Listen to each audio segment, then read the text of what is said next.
Opa, aqui é Marcelo Bueno, do Zéfiros Tarô. Queria aproveitar hoje, enquanto a cliente não chega, para falar um pouquinho do tabuleiro, né? Tem um curso marcado aí para frente, eu não vou botar data, porque aí eu posso aproveitar esse vídeo para várias situações, então só olhar aí no descritivo em algum lugar, que vai ter o anúncio aí do próximo encontro, né? Seja lá onde for. Eu tenho um vídeo, né? O meu primeiro vídeo que eu gravei, na verdade, meio tentando fazer uma experiência de como era gravar vídeo. Ele é toscão e fala das aberturas do tabuleiro. Algumas pessoas gostam de acompanhar esse vídeo e tem gente que fica muito confuso ainda do que se trata. Mas o objetivo era mais falar para quem já tinha feito o curso e ainda tinha dúvida das formas de abrir, enfim. Não era uma coisa para calouro, né? No site eu falo, né? Então, se vocês olharem lá, procurar por tabuleiro lá no Zéfiros, zefirostarô.com.br, vocês vão encontrar um texto lá que fala a respeito das casas e os significados de cada uma das casas. O que eu quero fazer aqui hoje é falar um pouquinho mais desse método, né, que eu aprendi logo no meu começo de tarô, né, fazendo curso de tarô ainda lá com o Henrique. E depois eu fiz um curso completo de tabuleiro com a Vera Martins, enfim. É o meu principal jogo, né, o jogo que realmente eu gosto de fazer. E ele me atende super bem nas coisas que eu preciso, né? Então, vamos dar um pouquinho uma olhada aqui nessa configuração. Ok, e aqui eu tenho uma mesa do tabuleiro. Vocês podem conferir, a disposição aqui é essa. Para cá eu tenho a casa do louco, né? Geralmente eu coloco essa carta aqui ou coloco essa carta aqui do lado, né? Mas hoje está aqui em cima. E aí eu tenho uma sequência, né, de 22 cartas. Aqui eu estou dando como exemplo apenas os arcanos maiores. De um modo geral, eu coloco arcanos maiores e menores juntos, né? Então, cada casa eu tenho um maior e um menor, eu vou fazendo a leitura dessas duplas. Então,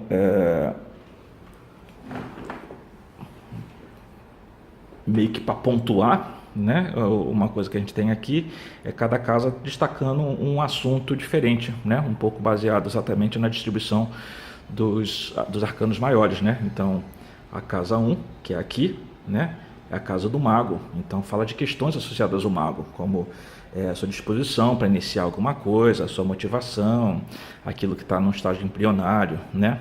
Algumas definições podem parecer um pouco estranhas, né? Então, por exemplo, na casa da papisa, que é aqui, eu tenho o imperador no caso aqui desse jogo, fala das preocupações, né? Então, por que preocupação? Porque é aquilo que eu guardo mais interno, né? Necessariamente não é alguma coisa que eu estou verbalizando para as pessoas, né? Mas lá no meu íntimo eu tenho uma questão associada ao imperador que me perturba, me incomoda, me traz aí uma sofrência qualquer. E é assim que eu vou lendo cada uma das casas, né? Então a gente vai ver que por acaso, a imperatriz está na casa da imperatriz, isso é bem legal. Deixa eu ver se tem mais alguma configuração. Não estou vendo nenhuma outra carta em domicílio aqui. E aí, da maneira como a gente interpreta esse jogo, né, a gente vai sempre se apoiando, de modo geral, em duplas, né? Então, o meu jogo, efetivamente, ele começa com o louco aqui, a casa do louco. Na casa do louco eu tenho a força, então eu dou uma olhada na casa da força para ver qual a comunicação que existe entre essas duas, né? Então, o que traz o consulente à consulta são questões associadas ao seu poder pessoal, a tentar sustentar uma situação, a tentar ter domínio sobre uma experiência de vida nesse momento. E quando a gente olha que na casa da força eu tenho o pendurado, eu tenho aqui uma definição de total impotência, né?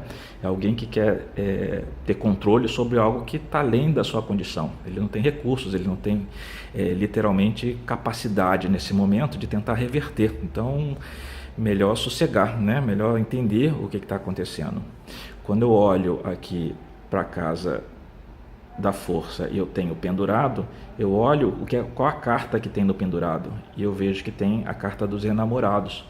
Então, de alguma forma, no que diz respeito a essa situação aqui hipotética, né, eu tenho muito um problema com relação a fazer escolhas, né? Eu preciso tomar definições, eu preciso escolher um caminho e está complicado isso, até porque se eu olho na casa do enamorado eu encontro a temperança, eu vejo que esse meu cliente, essa minha cliente, nesse momento está tentando conciliar as coisas. Então não é para conciliar, né? Não é para tentar conjugar as coisas. Efetivamente é para tentar escolher. Ou bem eu sigo um caminho, ou bem eu sigo outro. Então posso fazer isso de dupla, né, como eu fiz, né, a força e olhar para o pendurado. Aí eu vou lá para casa 1, eu tenho a roda da fortuna, e eu vejo que tenho mudanças, e as mudanças, quando eu olho a casa da fortuna, eu tenho a torre, então são mudanças que desestruturam tudo. Eu olho para a casa das preocupações, isso aqui é legal, né? Casa das preocupações eu tenho o imperador, e na casa do imperador eu tenho a papisa, então é o que eu chamo de mútua recepção. Eu estou com uma carta na casa do outro, então eu faço uma leitura com relação a isso. E por aí vai, né? Então,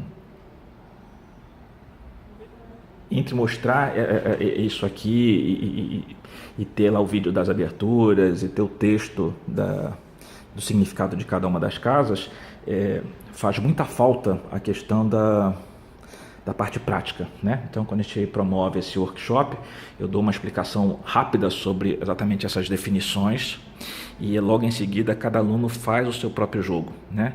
Dessa forma, ele tem assim, na pele, né, exatamente o que o jogo se traduz, né? Então eu ajudo a interpretar esses jogos, né? Então eu interpreto o jogo de todos os alunos que estão presentes na turma, e o aluno aprende não só vendo o seu próprio exemplo, que ele vai ter que constatar, né, se eu estou falando faz sentido para a vida dele ou não, né, se tem ressonância, como ele também vai ver a partir do jogo das outras pessoas na turma, né? Então, sei lá, pode ser que 2 pessoas ou 3 pessoas tenham a força na casa do louco, mas o que está na casa da força, né? No jogo de um pode ser a imperatriz, no jogo de outro pode ser a torre, no jogo de outro pode ser a morte, e isso faz toda a diferença, né? Então essas múltiplas combinações, né, elas precisam ser observadas, precisam ser investigadas, para que o jogo faça o sentido que a gente espera dessa estrutura. E aí é basicamente isso, né? Eu não sei o quanto ajudou ou só tornou tudo mais confuso.